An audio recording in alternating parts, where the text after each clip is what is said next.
Hi everyone!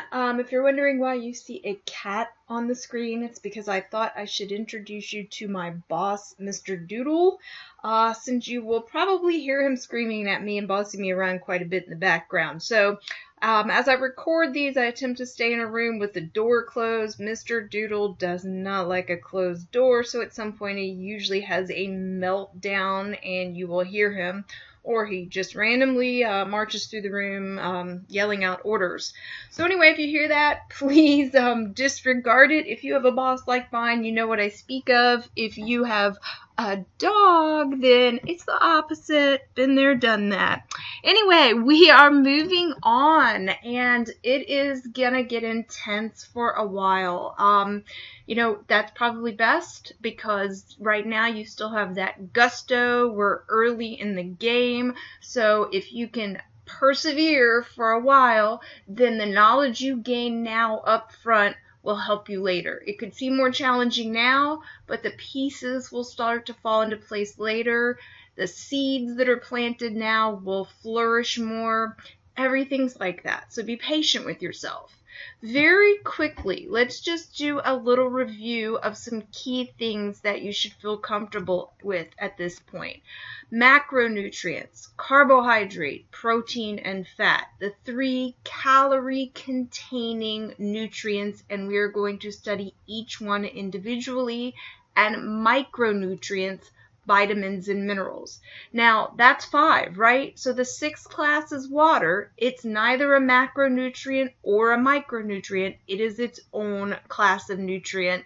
And again, macronutrients are the calorie-containing, or they can be referred to as the energy-yielding nutrients because the calories they possess at the cellular level within our body yield energy, cellular energy, that fuels all of the processes within the chemistry of our body that sustain human life.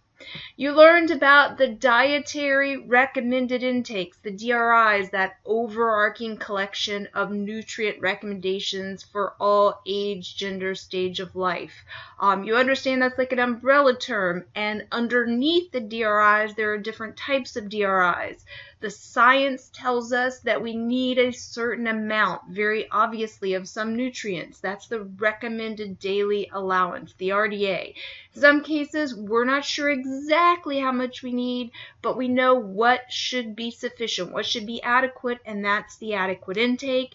And where our greater emphasis lies in today's world is on the tolerable upper limit, the TUL, because we know that excesses of certain nutrients are correlated with a higher incidence of certain health problems.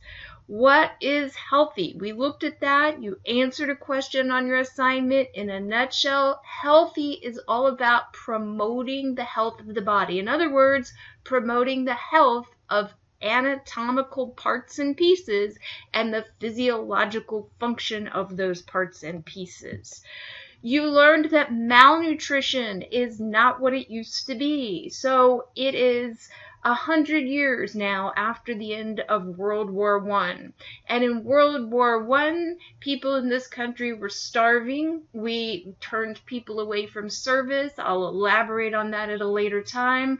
But we did it because they weren't getting enough food. Food was still scarce. And so we were looking at people not getting enough food, hence not enough nutrients. Fast forward 100 years later, and we are at the other end of the spectrum to where excesses are the greater problem because food is affordable, available, and abundant. Anthropometric measurements, if it was new to you, there's some medical terminology for you, your height, your weight, and all other such physical measures. The nutrition facts panel, you now know, is a brief little excerpt from the DRI that are focused to help us with the nutrients of concern today.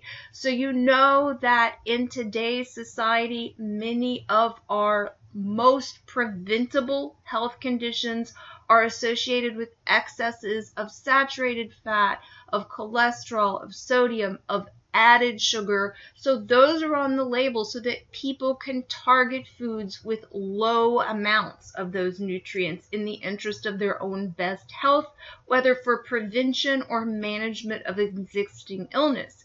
We also know that fiber, which we're about to look at, is really important, and we need to get a lot of it. We need to meet the RDA, and research ongoing shows us that most Americans do not get enough fiber each day. So that too is on the NFP, so that we can strive to get things with the highest possible fiber content.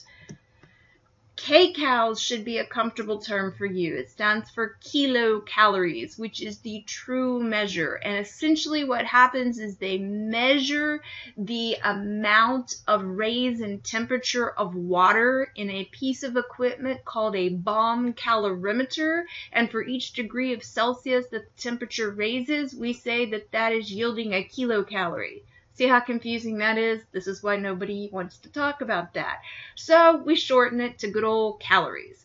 A kilocalorie would be this massive number, so a calorie is an abbreviated version. You should be comfortable with 449 ongoing.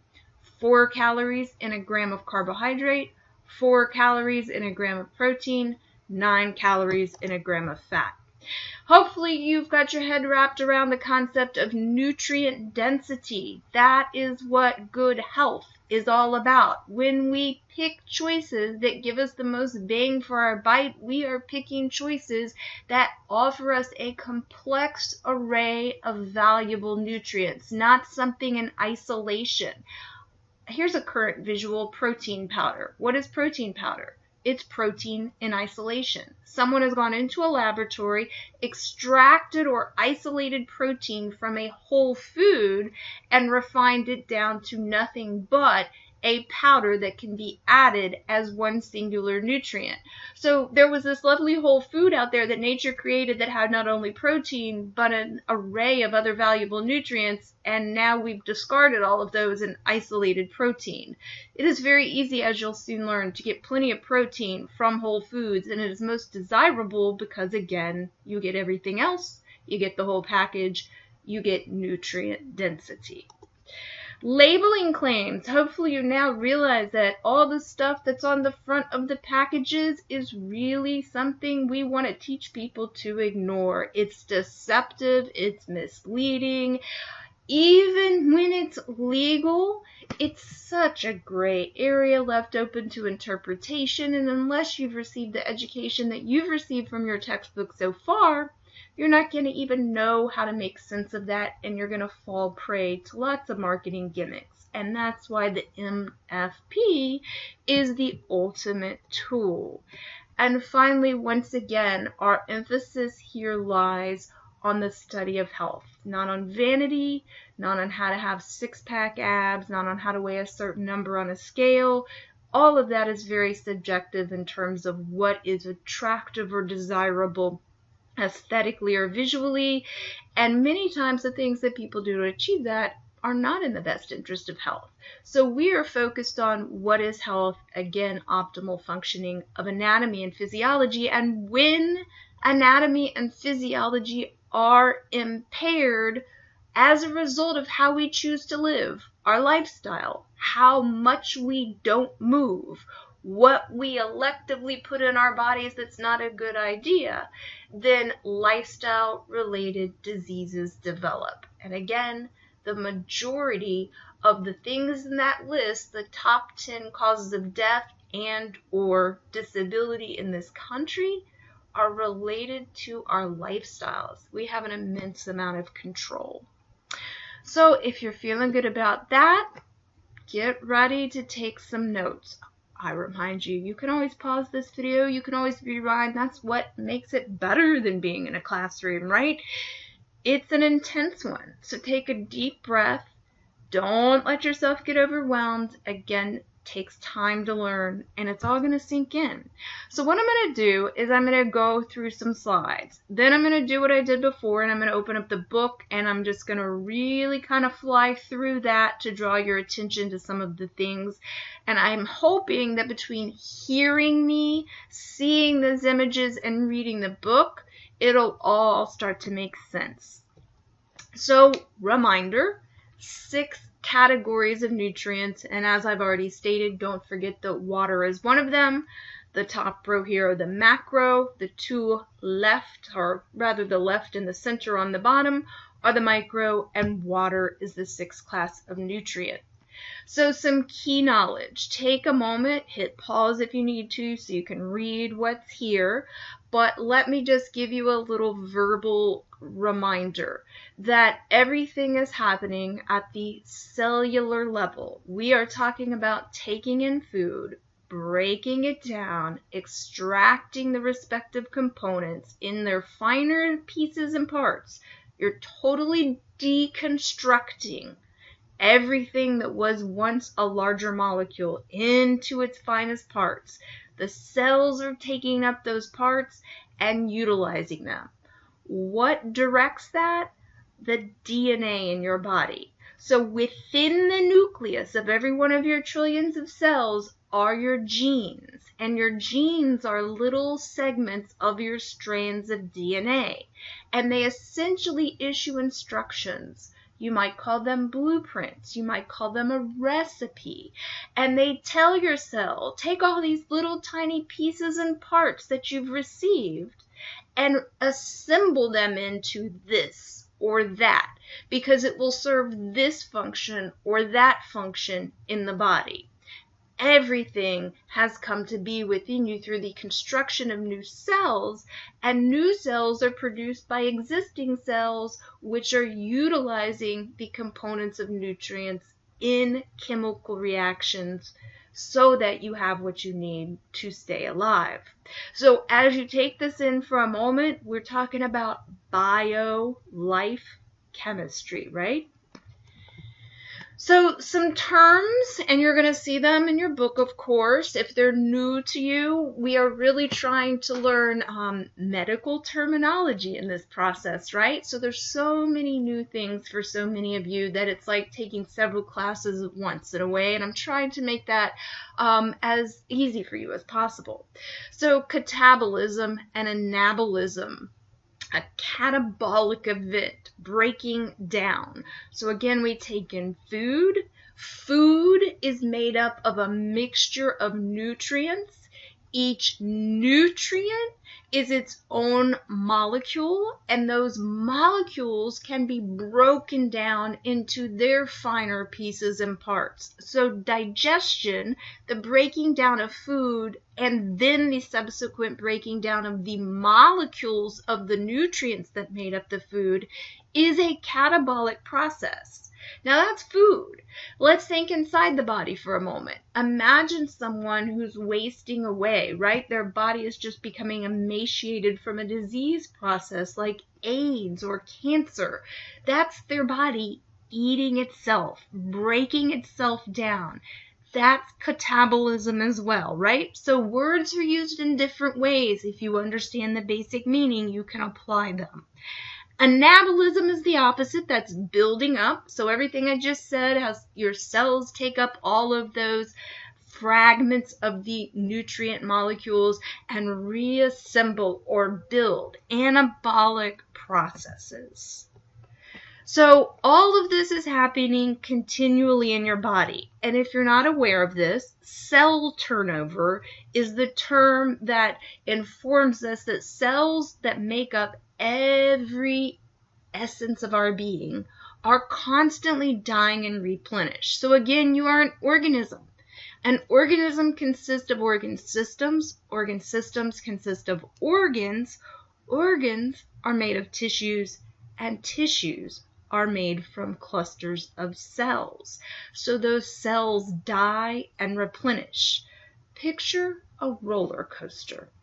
You can see as the car starts to move up the ramp towards the top.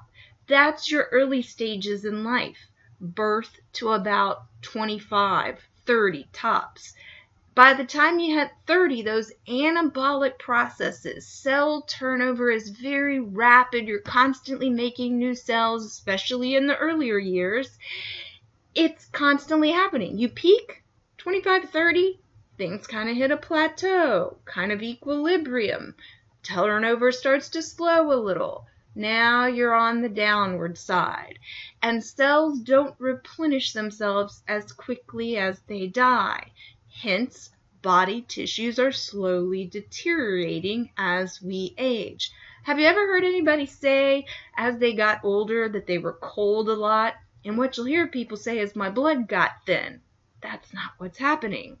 It's the skin that's getting thin, because what's your skin made of? Your skin's a tissue made of cells. The cells that have always been dying off and replenishing themselves are now dying off at a more rapid rate than they're replenishing themselves. So literally the dermis and epidermis are thinning, and somebody's more susceptible to feeling the temperature. It has a greater impact. So inside and outside, every bit of you. Again, take a moment, get comfortable here. Hopefully you've taken classes somewhere in the course of your lifetime where you studied the cell. We're not going to spend a lot of time in this course dealing with the mitochondria and the Golgi apparatus, but we are going to talk about the cell membrane. I've already referenced the nucleus, and you need to have some concept of cellular structure so that you can visualize it when we talk about other things moving forward. So cardio, I like to constantly remind people, refers exclusively to your heart, which you see lies a little left of center, and that's where we place our hand over our heart. It's usually about the size of a fist, if you don't know that. It has two upper chambers, the atria, two lower chambers, the ventricles. We're going to talk about that at some point later. So heart is just one part of what you see here, right? Everything you see that stems off it and connects back to it in blue and red are the vessels of the body, the vascular network.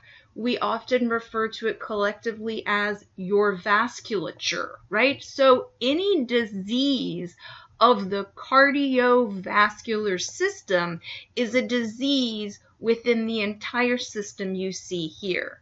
So whatever's happening in the finger is happening in the head, is happening in the thigh, is happening in the toe, is happening in the heart, is happening in the liver, because these vessels traverse the entirety of your being throughout every single tissue that comprises every inch of your being. So everything that comes into our body through inhalation or oral ingestion or intravenous means is going to travel through all of these vessels and affect every part of the body. So if somebody has blockages in their legs from plaques due to an unhealthy lifestyle, you can be certain those blockages are also in their heart and also in their head. So what's going to happen first, the stroke or the heart attack or the DVT? And when one happens, when is the next one going to happen? So I'm trying to get you to wrap your head around some larger concepts so that as we go through them in different points of this chapter, you understand the correlation between lifestyle and systemic diseases, right? So all of your body systems connect into one large system called an organism. So whatever happens to one system happens to all systems. Therefore, whatever happens to one organ affects all systems. I think I've made my point. So if you don't know this already, your vasculature consists of arteries, capillaries, and veins. So a simple way to think of this as arteries equal away, because as blood leaves your heart, it exits that left ventricle and it is carried away from the heart in your aorta, the biggest artery of your body. Now, I don't want to get too in-depth from an anatomy and physiology standpoint at the moment, but if you know your A and P well, you know there is one exception to this rule, and we're not going to go there right now. Ultimately, your arteries are going to branch off into all the tiny capillaries. So when your heart beats, it's ejecting blood that is full of nutrients and oxygen so that the oomph of your heart can drive everything out through these vessels and deliver all of these much needed supplies to every one of your trillions of cells. And while all of those deliveries are being made, those waste products are being removed. So there's literally an exchange taking place in the capillaries, and the blood is going here. Here's a delivery. Give me what you need me to take away to the garbage for you. And so as the blood travels back through the veins, returning, things are being expelled. Sometimes they are escaping through your pores in gaseous manners, escaping the body through various gases like belching and flatulence. In other words, farting, if that's a new word to you. Additionally, you are exhaling from the lungs and eliminating waste. And then, of course, waste are being filtered from your blood through your kidneys and exiting in your urine, as well as some solid waste being dissolved into the material known as feces, which exits your body through the anus. Lots to take in there that you might not have thought about before. So at the level of the capillaries, don't lose sight of what is happening, because as we move through this course and I say, remember, picture a blood vessel and what's going on, really we're talking about at the capillary level, because that's where all of the exchanges take place. So when I say you eat food and food is digested and all the pieces of parts are absorbed into the blood and delivered to the cells, I'm talking about the capillaries, and the capillaries are delivering everything to your cells. Ultimately, as you can see here, things pass through the membrane or the wall of blood vessels and enter into cells accordingly. Now, your GI tract is a huge part of the study of nutrition in terms of anatomy and physiology, and we will look at this again, but I need you to have some basic knowledge to even appreciate the initial chapter we're going to cover on carbohydrates. And again, this kind of sets a precedent moving forward. So if you don't understand this, the gastrointestinal tract begins with the mouth and it ends with your anus. You can see there are many components to the GI tract. Some of your digestive processes are chemical. The salivary glands are secreting enzymes that aid in digestion. The stomach and the pancreas and the small intestine utilize enzymes to help break down either the whole foods or the molecular components known as nutrients into their finer parts. Additionally, your GI tract is using mechanical methods of digestion, which means physical. So when you chew, you are crushing things. When stuff reaches your stomach muscles contract and squish it all up. And as everything enters into your small intestine, the rhythmic wave-like muscular contractions, known as peristalsis, push everything through and further aid in the digestive processes. So all of that is imperative knowledge. There are some accessory organs, the liver, the gallbladder, the pancreas. You'll begin to appreciate their roles as we move forward. But this is something you want to have a good handle on. So if it's new to you, make sure that you take some time to examine this and get your head around it. Now, some of you are probably more advanced than others, and I would be curious if we were present in a room together, how many of you know the 3 sections of the small intestine? So note, as food exits the stomach, it passes into the coiled small intestine. It travels through the entirety of that, and it then enters into the colon, which has an ascending or upward portion, right? You can then see it goes across, traverses it, and it goes down the descending portion. It's then stored in the rectum, which is essentially a holding area, before it is excreted through the anus. So the small intestine is rather large, and though it's not broken apart in this visual, it actually has 3 different sections: the duodenum, the jejunum, and the ileum. And years ago, I had a student who said, I like to think of it as DJI. And there was some cool song on YouTube that talked about DJI. So it's always stuck in my head. I like to share it with people.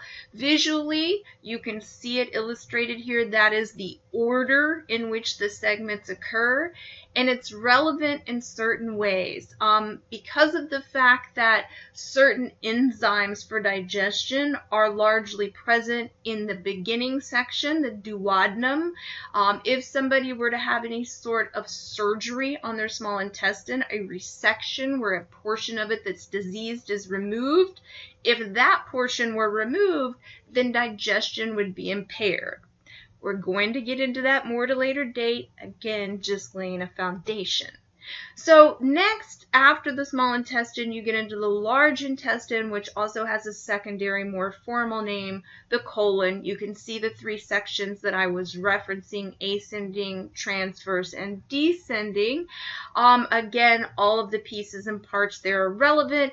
And if you don't know this, dietitians are very interested in talking to people about their poop. And nurses actually should be too, because poop tells us a lot about what's going on in the body. It can tell us about people's diets, for better or for worse, and it can also tell us about whether or not metabolic processes are functioning properly.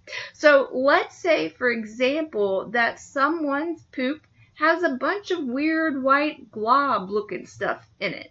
Perhaps that's an indication that they are not absorbing the fats from their foods. And as you're going to learn, fat is in food for a reason in nature. It is because it is an essential nutrient vital to many body processes. So if someone is eating food and they are not able to absorb and utilize the fat and it is passing through them, they are at risk for all sorts of health issues. And so that could be a sign that something is wrong inside that warrants further investigation. And as you begin to learn more about your anatomy and physiology and how fat is processed, then you can logically begin to connect the dots as to why poop with fat in it would be indicative of a gallbladder problem, of a pancreatic problem, and so on. Don't panic. Nurses don't have to diagnose, but the more that you understand the why behind things, the more you're able to appreciate the interventions that you are tasked with carrying out. There's no such thing as too much knowledge, right? Knowledge is power. When you understand why and you have to come up with a plan B, you're much better able to do so. You got to know why you did plan A so you can decide if a plan B would work. So, at this point, this is where I remind you, please take an eraser to your mind and be willing to let go of what you thought you might know, that society has sculpted you to believe, and open your mind to some scientific education. Again, this is all objective, not subjective information, and what you choose to pursue and employ in your own life is none of my business. But as healthcare professionals, we are tasked with sharing with people the actual evidence-based science, not our opinions, right? So, carbohydrates. Henceforth, we will utilize the acronym CHO, that is the medical abbreviation for carbohydrate, because it stands for carbon, hydrogen, and oxygen. So, organic chemistry. You may never have to take organic chemistry. I would venture to guess that many of you by this point have taken basic chemistry. If you pursue being a dietitian or physician, you will take organic chemistry and biochemistry, as well as an assortment of biologies. You move up the food chain from the science standpoint. So most of us, though, know some organic chemistry. We just may not know we know it. And it's because we learned somewhere, probably in elementary school, about good old photosynthesis. So here we go. Study photosynthesis. The process of photosynthesis takes place in the green leaves of a plant. During this process, carbon dioxide and water combine in the presence of chlorophyll and sunlight to make food, that is, carbohydrates. Oxygen gas is also released as a byproduct. The reaction is 6CO2 plus 6H2O in the presence of chlorophyll, and sunlight gives C6H12O6, that is, glucose plus 6O2. Note that glucose is the simplest carbohydrate. The leaves of the plants take carbon dioxide from the air through the tiny pores, called stomata, present on their surface. The opening and closing of stomatal pores is controlled by the guard cells, which allow the movement of gases in and out of the plant. Water, used in photosynthesis, is taken up from the soil through the roots and stems. The sunlight provides energy required to carry out the chemical reactions involved in the preparation of food. The green pigment, called chlorophyll, present in the chloroplast of the cells, help in absorbing energy from sunlight. The food, like carbohydrates, prepared by photosynthesis, contain chemical energy stored in them. Thus, the green plants convert sunlight energy into chemical energy by making carbohydrates.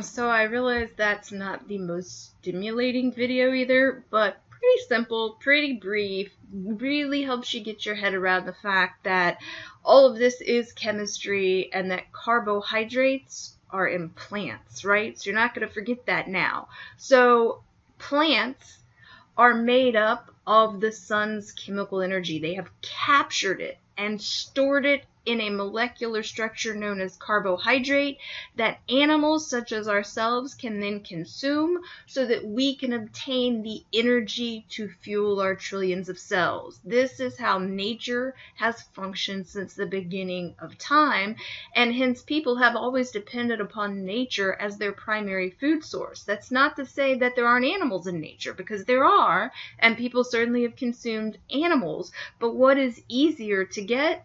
Plants, right? Have you ever had to hunt and disembowel and take apart an animal? It's a lot of work. And imagine before you had refrigeration and freezing abilities, which are very recent inventions, right?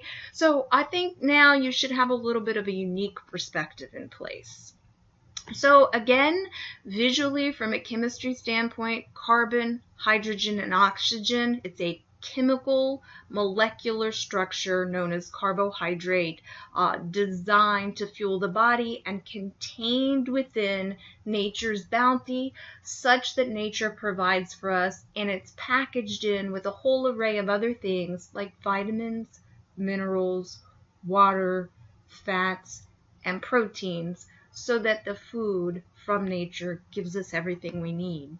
So 4 calories per gram, 4 kcals per gram. Everything is measured in grams just because that's the measure of choice, if you will, and it is very much an estimate. It is not an exact science. In fact, in recent years past, it's become very controversial because these are some pretty outdated perspectives in terms of how many calories are in something. But if we were to try to be as technical as the reality is, it would just get too complicated, and most of us are never going to need to be that fine-tuned in how we address things. So we keep it simple, 4 calories per gram.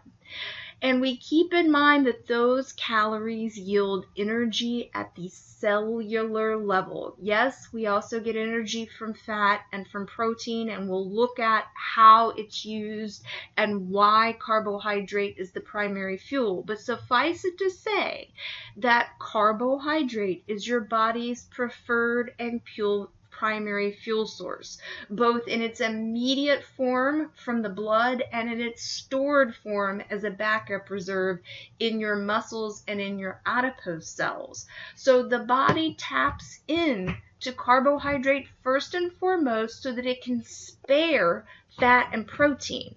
Now take a moment and think about this. You biologically are still a caveman. You are designed to function in a certain environment that has existed throughout most of mankind's history. One that was very physically laborious 24/7. You were always on the go, lots of manual labor, lots of walking and moving and reaching and bending and stretching and lifting, as well as periods of food scarcity where there may be no food available due to droughts and plagues and infestations and location geographically, as well as the fact that there might just have been periods where there were very few foods available because wherever you lived, you were dependent upon what was there when it was there. So what I'm saying is that you are this incredible piece of machinery designed to exist in a very challenging environment and in a very short period of time, 100 years tops.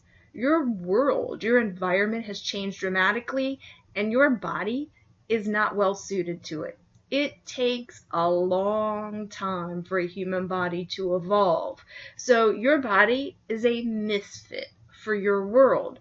So your body is designed to take in fuel and do everything it can to store it, especially carbohydrate, and in turn spare fat and protein that it assumes it won't have enough of, so that those things can be utilized for purposes other than just fuel that are necessary to sustain human life. Have you ever wondered why people say they like things with carbs so much? It's because foods containing carbohydrates, everything but meat and eggs, are things that when we put them in our mouth begin to break down or digest and create a pleasing taste because of their singular components called sugars. Biology set us up that way so that we would like things with carbohydrates, so that when we encountered them, we would eat them in abundance and therefore get not only adequate fuel for our immediate needs, but more than adequate fuel so that we would store it up for those never-ending and inevitable periods of inadequacy. Again, those periods don't happen anymore, right? So you are now fighting your inherent biological drive to like foods that contain carbohydrate. So first things first, let me dispel some myths that you will come to appreciate much more fully by the end of the course. There is no food group called carbohydrates.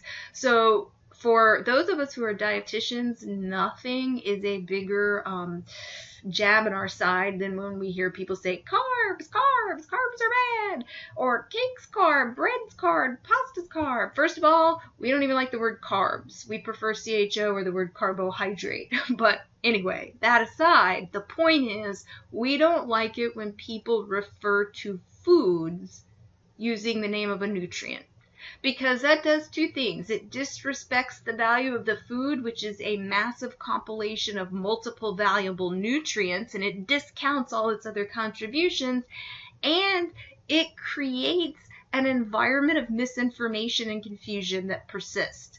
The reason people think certain foods are bad is because they have labeled them as carbs, and they think carbs are bad because they know none of this. So you have to be the solution to the problem by exercising and sharing your knowledge. So you know this point right here, and now you know this point, and I will elaborate shortly. Also, we have to get people to stop thinking that sugar is bad. It's because they've heard wrong information or they've heard information taken out of context. As you're going to soon come to appreciate, these structures created through photosynthesis are large molecules comprised of singular sugars that have been linked together. And through digestion, we break down these larger molecules into those single sugars so that our cells can take them up and utilize them. So sugar serves a very effective purpose in the body. And guess what? Your body, by the time those sugar molecules get to your cells, has no clue where they originated. Was it from a Snickers bar or an apple? Was it from broccoli and carrots and kale or cake and candy? Your body does not know. So all the hype about high fructose corn syrup and this and that is people with ulterior motives or people who are just ignorant promoting their own personal agenda. We don't have time to dig really deep in one semester, but I hope that by the time you're finished, you'll appreciate that basic fact. What you have already learned is the difference between naturally occurring sugars and added sugars. So those sugars made through photosynthesis are those which are naturally occurring in nature's creation, plants and dairy. And I'll explain dairy shortly. It is the sugars that we add to foods that are a problem. Now, most sugars that we add to foods are derived from plants. When you think of your white sugar, that's sugarcane. Sugarcane is a plant, right? When you think of agave nectar, that's from the agave plant. But again, we have taken a whole plant into a laboratory and extracted a singular component and refined it down. There's room for a little bit of added sugar, but not much. And it is ubiquitous in our food supply because it is added to so many things to make them more palatable to increase sales of said products.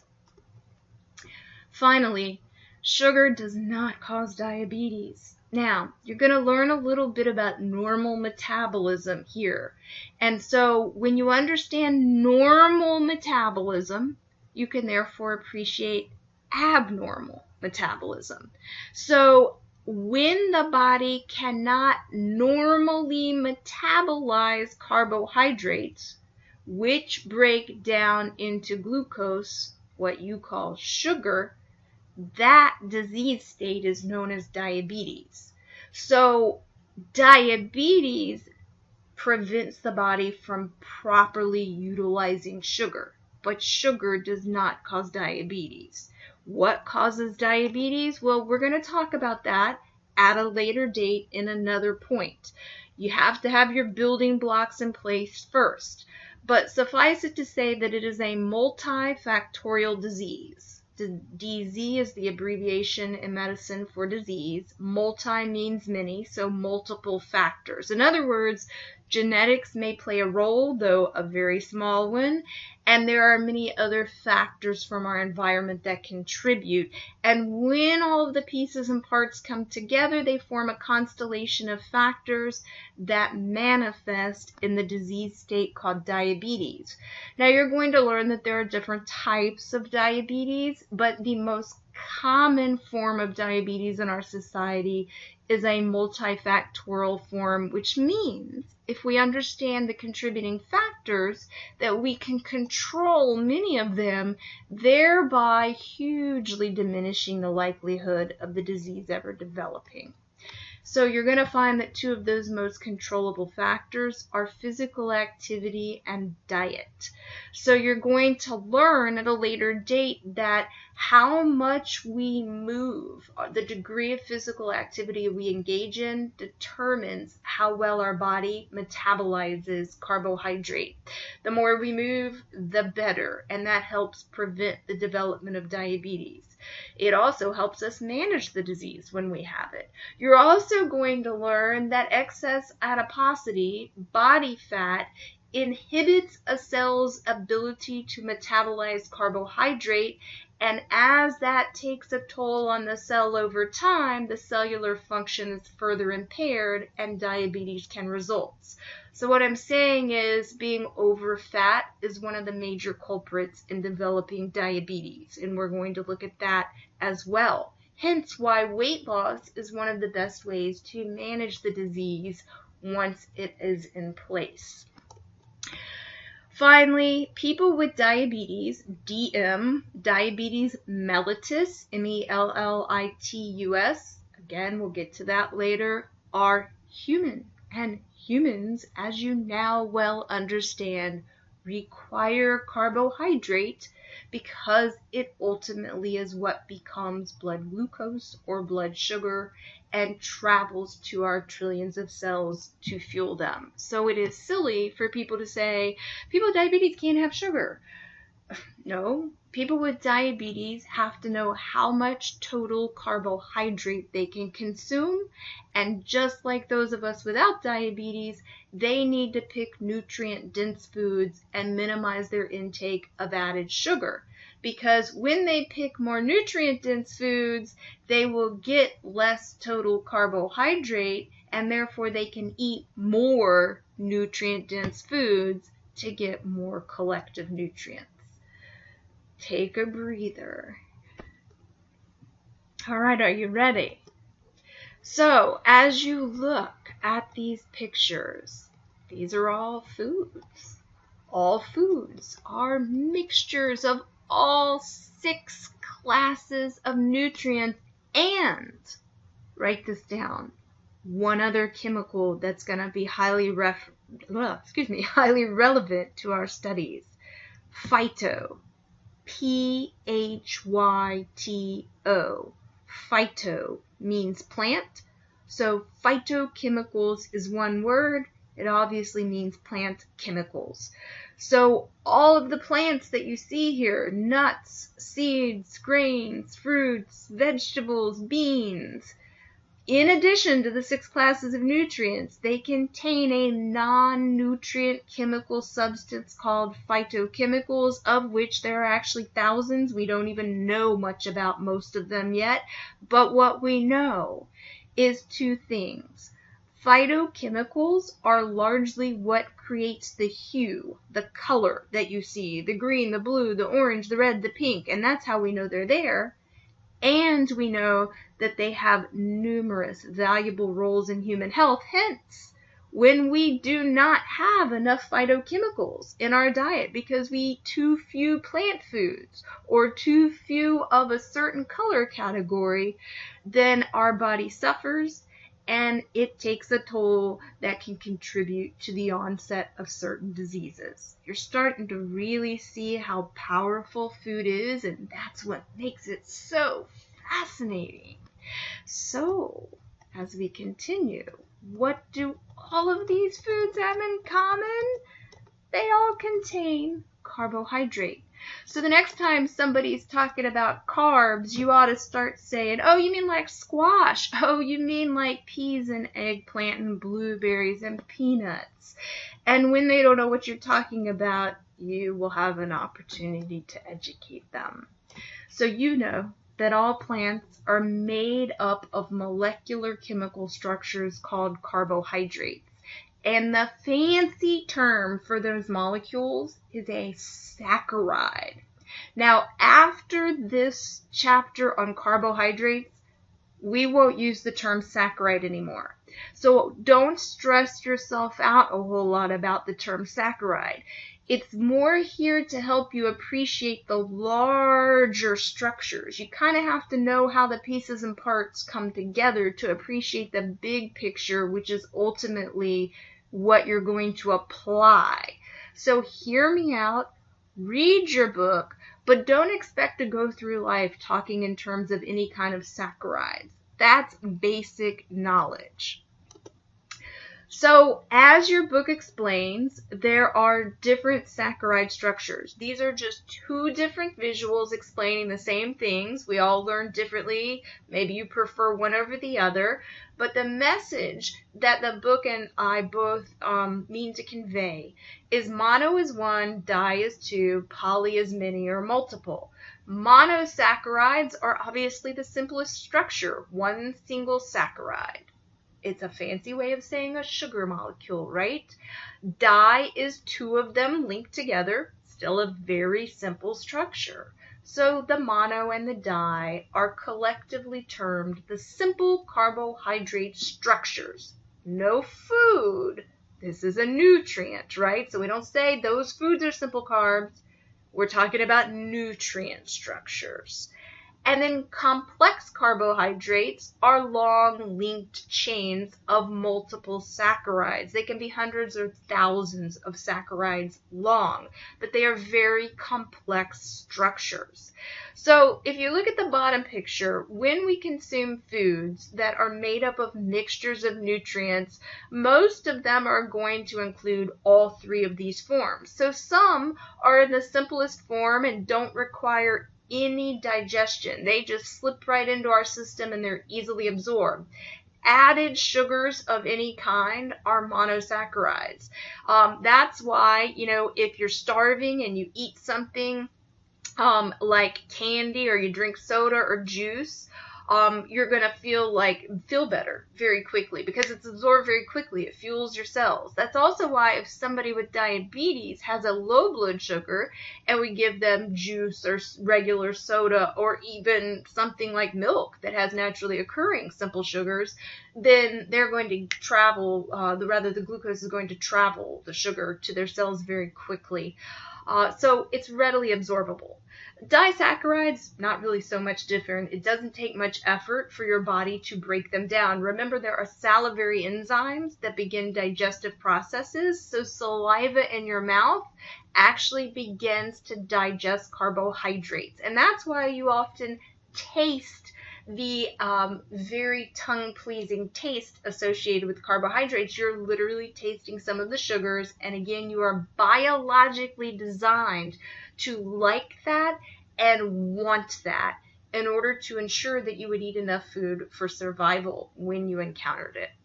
The polysaccharides are different. Some polysaccharides, like starches, are partially digestible. They're largely digestible, but it takes longer. And then there are other polysaccharide structures like fibers, which your body really can't digest.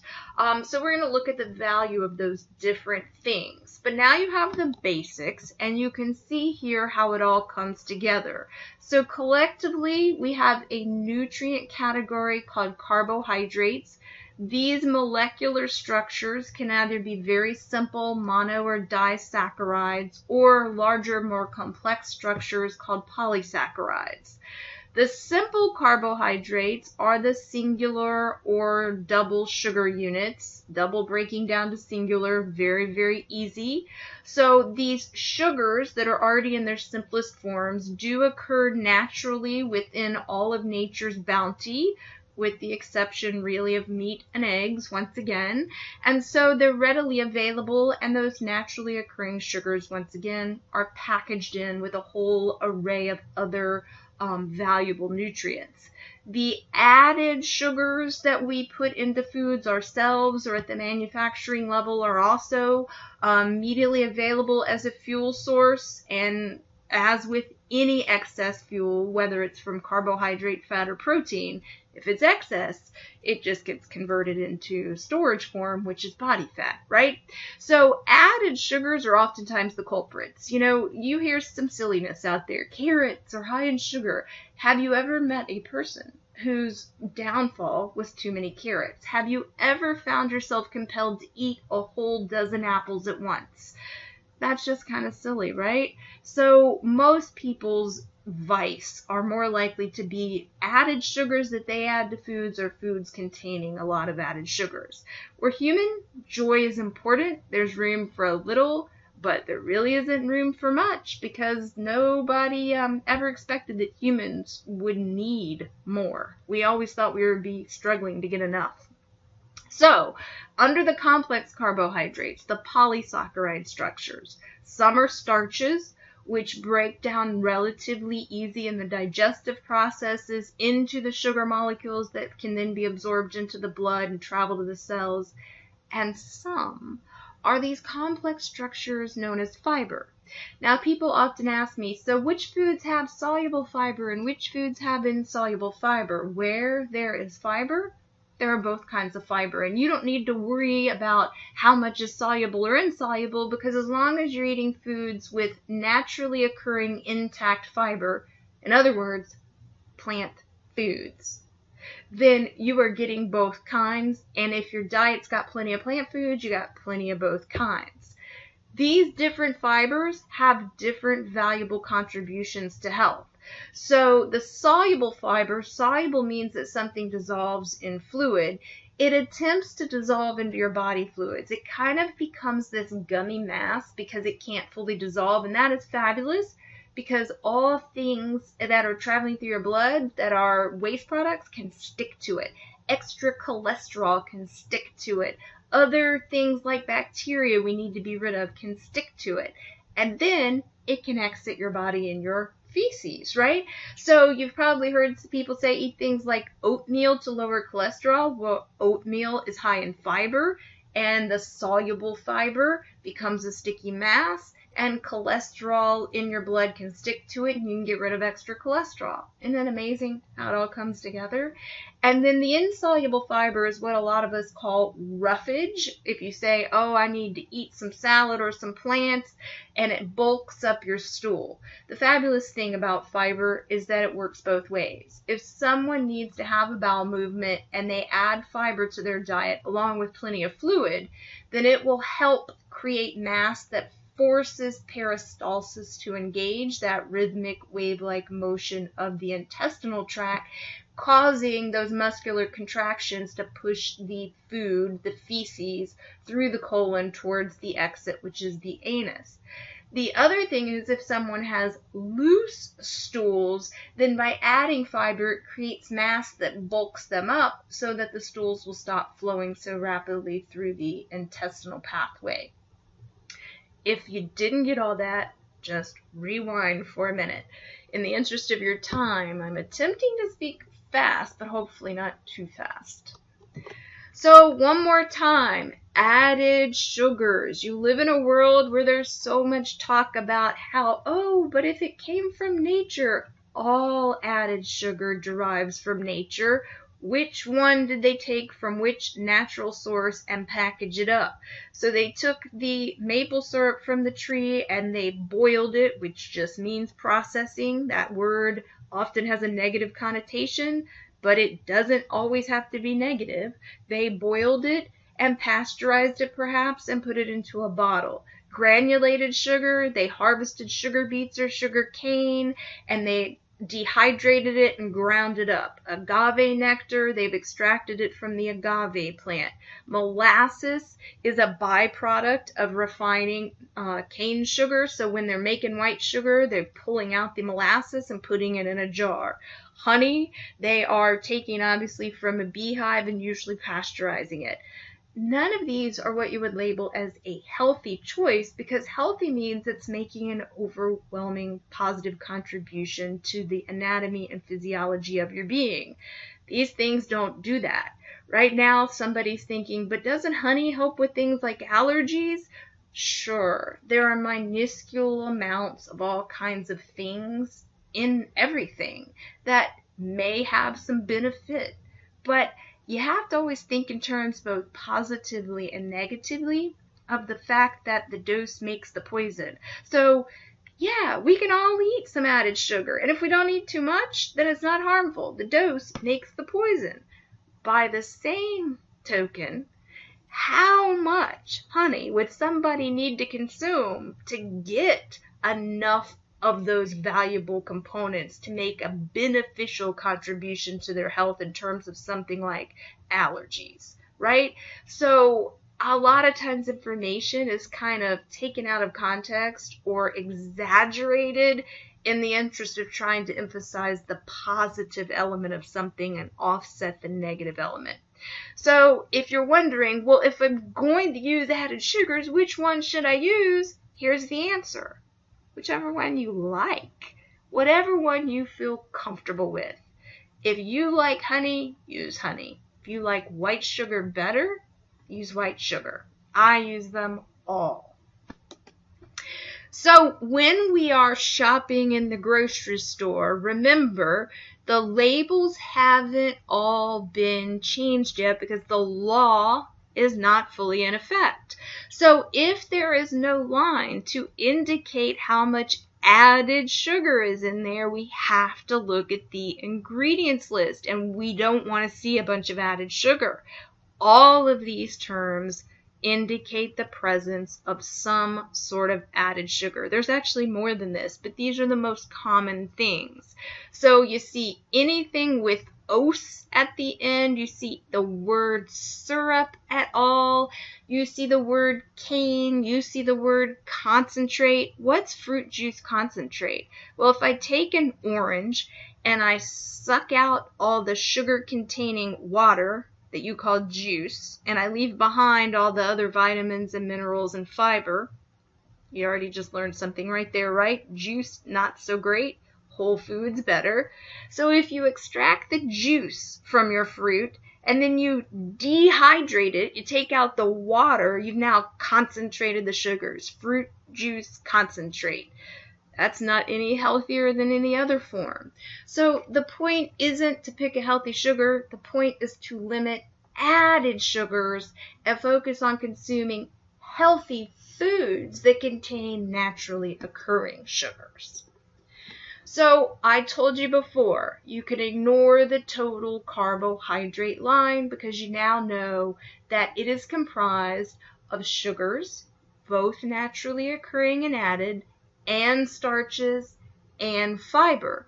And what matters is what the big picture looks like and how much of it is that also important fiber. So if an individual who has been diagnosed with diabetes receives the appropriate education in a form of medical nutrition therapy known as carbohydrate counting, which would be provided by a registered dietitian or a certified diabetes educator, which can be a dietitian or a nurse, then that person can use that method of carbohydrate counting to manage his or her total carbohydrate intake on a daily basis, such that they are taking in the amount their body needs, but not more than their body can handle. And I will go back to this at a later date in a little bit more detail. Remember the DRIs, and remember that on the NFP there is but a snippet of the DRI. So if I was standing in the store and I thought, wow, I wonder how much fiber I'm supposed to get, I could look at this little cheat sheet that's on most food labels and I could go, oh, apparently you need around 25 to 30 grams of fiber a day. And then I could look up top at the fiber line and I could go, wow, there's only a gram of fiber in here. But remember, that gets really tedious really fast. So instead, I can go, oh, one serving contains 4% of the amount of fiber I should get in a day. Wait a minute, 5% means low. So this is a low amount of fiber, and I want a lot of fiber. So I should choose something with more fiber in it, and then I'll know it's a better choice. And all of that is how it plays out for each line, right? So right now, most of the labels still have the sugars line. The combination of naturally occurring sugars in any of the components of that food that are from nature, plus any sugars that have been added.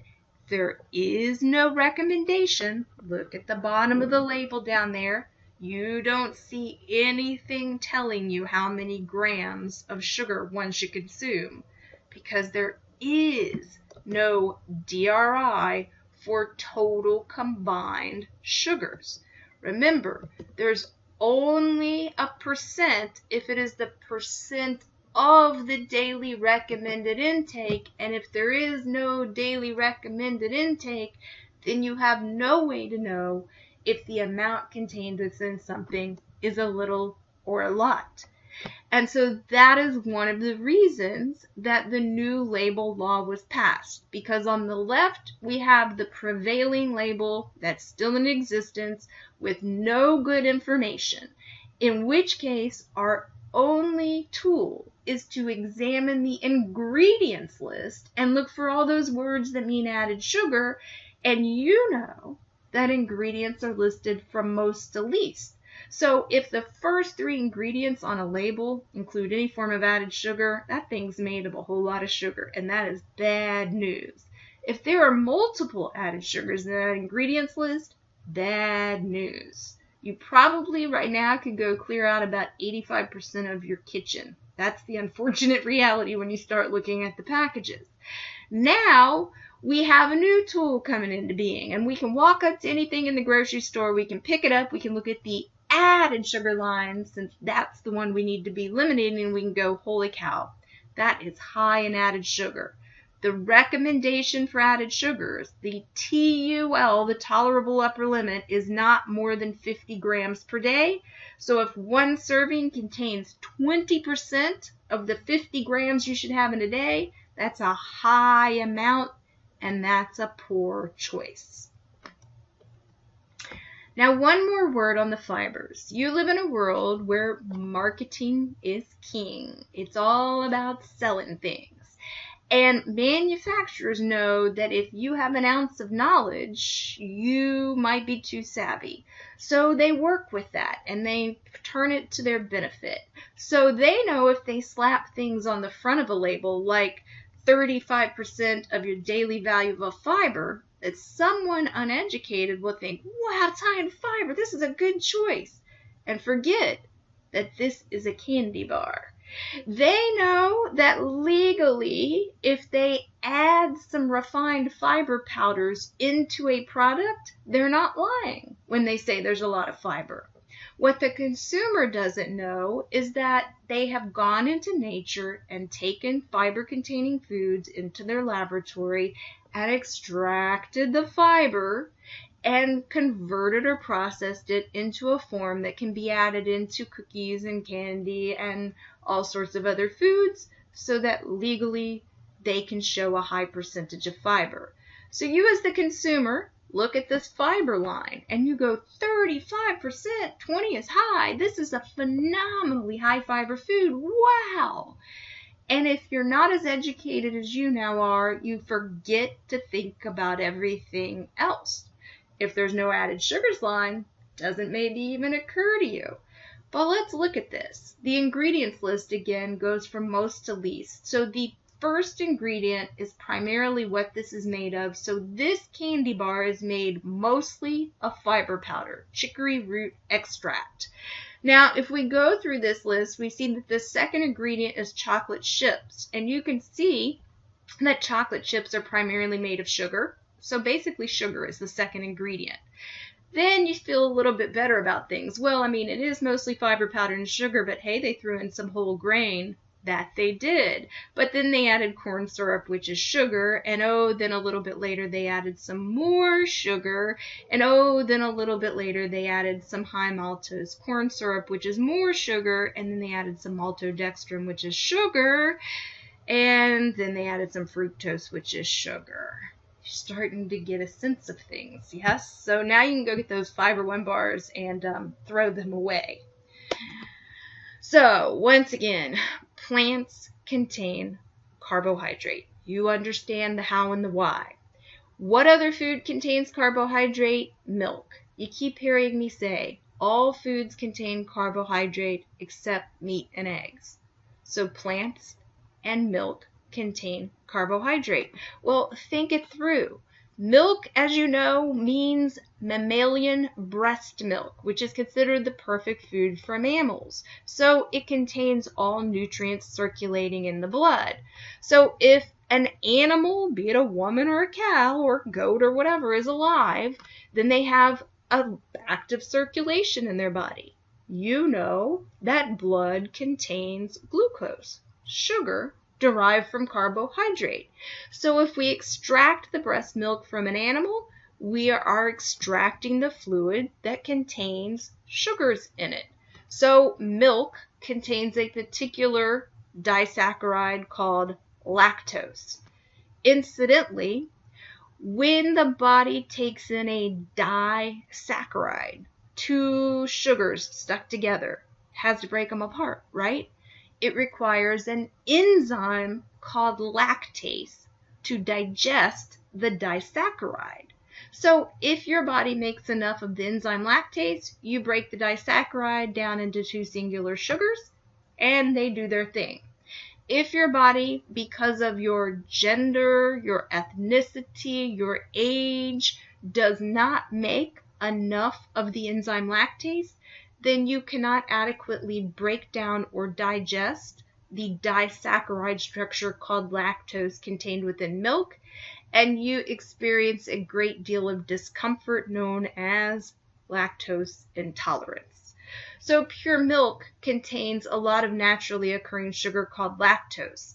The moment the milk is processed to create kefir or yogurt or cheese, much of the disaccharides are broken apart. And that is why other dairy foods other than pure milk are often much better tolerated by lactose intolerant individuals. Additionally, the marketplace now offers you lactose-free milk, which is real milk where they have simply added the enzyme lactase that some people's bodies don't make so that it is already broken down. If you've ever tried lactose-free milk, it tastes a little sweeter, and that's simply because those disaccharides have already been broken apart, so you are better able to taste the individual sugar molecules. Oh, I'm going to give you just a second to digest that, no pun intended.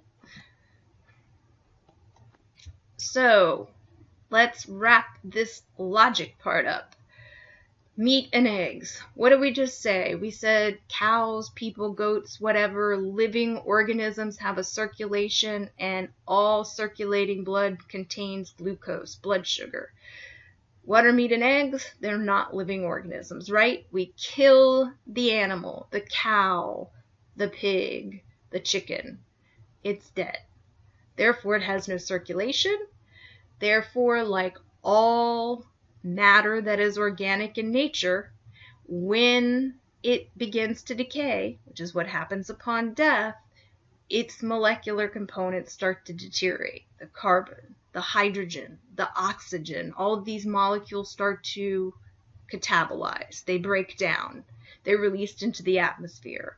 So dead creatures don't contain carbohydrate, hence meat does not contain carbohydrate. Eggs are not actually dead creatures per se. If you were to go get eggs from a local farmer or have them yourself from your own chickens, then chances are many of those eggs, if you also had a rooster, were fertilized, because when a chicken and a rooster fall in love, they make babies, right? So if a rooster fertilizes the egg of a hen, then yes, a fetus begins to develop. And if we consume the egg, we might crack it open and see a partially developed fetus, in which case there could be a teeny tiny bit of carbohydrate residing in that egg at the point of consumption, though very little. However, most of the eggs that we purchased through consumer pathways like grocery stores were never fertilized. There was never a rooster on the scene. The hens, basically like any female, for lack of a better way of putting it, had their monthly cycle, and there's their eggs, right? So no fetus ever began to develop, so there was never any circulatory system present, so there's no carbohydrate. My guess is that this slide was a lot of new information for you. Pretty cool stuff, yes? All right, we need to start with a few basics.